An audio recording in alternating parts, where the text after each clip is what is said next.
Hello friends, welcome back to my channel med Arogya next. आज हम पढ़ने वाले हैं स्वास्थ्यवृत्ता एवं योग में चैप्टर नंबर फर्स्ट स्वस्थ एवं स्वास्थ्य। ठीक है, तो सबसे पहले हम ये देखते हैं कि इसका वेटेज कितना होता है।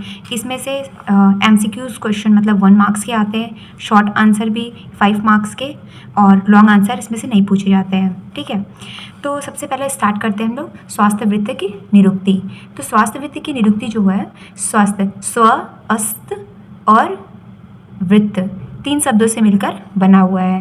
ठीक है, कौन कौन से? स्व का अर्थ होता है अपनी प्रकृति, अस्त का मतलब होता है स्थित, और वृत्त का मतलब होता है क्रिया, मतलब किसी भी अपनी प्रकृति के अनुसार स्थित की गई क्रिया को स्वास्थ्यविद बोलते हैं। ठीक है, स्व का अर्थ होता है स्वतः अपनी दोष आदि की प्राकृतिक अवस्था। ठीक है, अस्त का मतलब होता है स्थित रहना, वृत्त का मतलब होता है कर्म यानी कार्य, जो कर्म हम लोग कार्य करते हैं। ठीक है, जो कर्म व्यक्ति की दोष, धातु, मल आदि को अपने प्रकृति स्थान पर प्रकृति रूप में रखे, उन कर्मों को स्वास्थ्यवृत्त कहते हैं। ठीक है, अब देखते हैं नेक्स्ट टॉपिक स्वास्थ्यवृत्त की परिभाषा।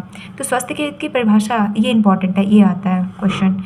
तो स्व अस्मिन् स्थाने स्व अस्मिन् कर्माणि स्व अनुरूपेण स्वस्थिते ततः वृत्तं स्वास्थ्यवृत्तम्, मतलब जो वृत्त कर्म, व्यवहार अथवा आहार विहार, दोष, धातु, मल आदि को उनके प्रकृति स्थान पर प्राकृतिक कर्मों का निष्पादन करते हुए यानी अपनी प्रकृति स्वरूप में बनाए रखते हैं, उसे स्वास्थ्यविद कहते हैं। मतलब कि क्या होता है कि जो प्रवृत्ति हम लोग जो प्रवृत्ति होती है कार्य करने की किसी भी, उसका व्यवहार, आहार विहार, धातु मल क्रिया और उनकी जो प्रकृति स्थान कर्म उसको निष्पादित करते हैं, उसको हम लोग क्या बोलते हैं? स्वास्थ्य वृत्ति।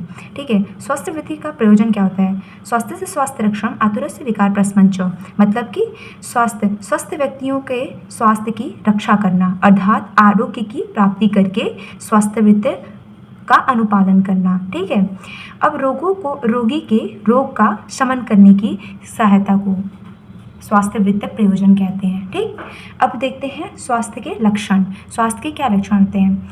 सम दोष क्षमा अग्नि सम धातु मल क्रिया प्रसन्न आत्म इंद्रिय मना स्वस्थ इत्यभिधीयते, यानी कि वात आदि यानी वात पित्त कफ 3 दोष होते हैं ना। दोष समस्त 13 अग्नियां तथा रस रक्त मांस मेद अस्थि मज्जा शुक्र यानी सप्त धातु का साम्यावस्था में होना, वीड मूत्र आदि मलों का धारण एवं निर्गमन आदि क्रियाओं का सम्यक होना, और आत्मा मन एवं इंद्रियों का प्रसन्न होना स्वास्थ्य कहलाता है। ठीक है, मतलब कि अब हमारी तीनों दोष हो गए, सप्त धातुआं हो गई, अग्नियां हो गई, और तीनों ये सब अगर साम्यावस्था में होगी तो ये स्वास्थ्य के लक्षण कहलाते हैं। ठीक।